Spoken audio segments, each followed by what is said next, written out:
kid and I saw grown men crying in the living room. Wow. Grown men. I saw grown men crying. Only other time I saw grown men crying like that, especially black men, was when Tupac died. And I was with grown men in the car and they was listening to All Eyes on Me and they were just crying. And I was just like, this is crazy. Like for someone to have that type of impact on you to where it's that shocking that somebody could lose their life. It is amazing when someone becomes like a cultural icon and then they're gone. Same with Biggie. Yeah. When he was gone. It was like, he's gone? That's it? But think about your life at 25. He was 25. That's crazy. He just turned 25, June. So think about that. Did you ever see him when he was 17 on a street corner? You ever see Biggie rapping when he was 17? Yeah, that was crazy. It's amazing. He was That so wordplay. fucking good at 17. Yeah, that was nuts. Like on a stoop. And everybody was freaking out. Like, just also the voice that he had. It was booming. Yeah. It just every time he hit a rhyme, the punch had the boom, boom, boom. He was special. And he was 24. God. Think about your life when you was 25 and 24. Yeah. Now, they were the most famous people in that music industry at the time. Tupac had sold 10 diamond on the album, multiple platinum #1 albums, movies, everything at 25. Did you ever see the Rolling Stones piece on them? Mm-mm. Rolling Stone had a bit. They had an article about the assassinations and tied it to dirty cops in the Rampart district. There was dirty cops in L.A. that were getting hired to do hits, and they were doing a lot of them. And these guys were making money, and they had like cars stashed away places, and a bunch of them got arrested. But all these cops in the Rampart district of L.A., there was a terrible dirty cop epidemic there. Wow. And some of them were working as assassins. I know some was working for Death Row, too. They think that some of those cops were responsible for killing Biggie. Damn. Yeah. It's a pretty in-depth article that came out. There's a movie about it, too. Yes. That Johnny Depp was in called City of Lies. And is it about Rampart as well? Yeah, it The came out in same thing? 2018. Yeah, it just says crime thriller about the Los Angeles Police Department and the murders of Tupac and Biggie. Oh, Yeah. I never heard of that. I got to Yeah. go check that out. You should read the Rolling I Stone. done seen, it's a million. Think about how popular those guys are. They've made so many shows, movies, new documentaries on them all the time. Yeah. Like, it still hasn't been solved. Some people think they know it's solved. You know, with Tupac, it's like, that really was some street shit.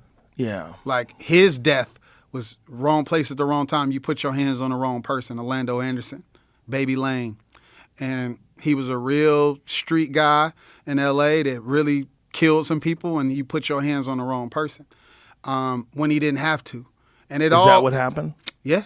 Like, I mean, remember in the casino footage, he walked, storming through the casino footage. Apparently, Baby Lane, Orlando Anderson, they took a chain from a Death Row member in a mall. So when this guy was in Vegas, they found out that he was in the casino after the Tyson fight, and Tupac got word of it and stormed to find him, ran right up to him, punched him, and they stumped him out. Suge, all those guys stumped him out in the casino. That's the casino footage. And then they went back to the hotel, got dressed to go to Club 662, and Baby Lane and his uncle and everybody was riding around looking for him. And they said, in the interview that Baby Lane uncle did, I forgot his name, they gave up looking for them. And he said that Tupac, they heard girls screaming, women screaming at Tupac. And it was like, he right there. So that's when they rolled up. And they said Baby Lane grabbed a gun. Baby Lane initially wasn't going to shoot Tupac. It was the guy, they were just trying to figure out who was going to do it. And they said Baby Lane grabbed the gun and he the one that fired the shots in the car.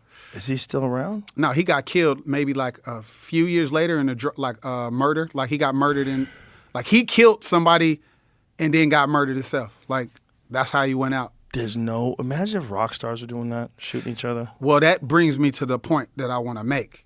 RIP to PNB Rock. I don't know if you know who that is. He just died last week. He got murdered in L.A. at a Roscoe's wearing a chain. They came in to rob him. You know, it's a lot of rappers and people getting robbed in L.A. for jewelry. apparently his girlfriend, I don't want to put it on her, but she posted their location on Instagram. 20 minutes later, somebody came into that Roscoe's in Inglewood and killed him right there, trying to get his jewelry.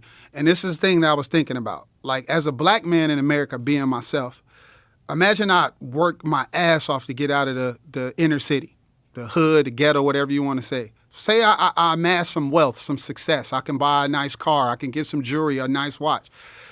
Imagine waking up every day knowing, like, if I put this on, I might lose my life because somebody that looks like me want to take it. Justin Bieber don't got to worry about that.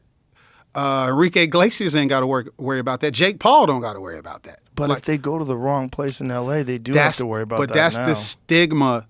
That's the counter. I heard Charlemagne the God talking about it today. That's the counter.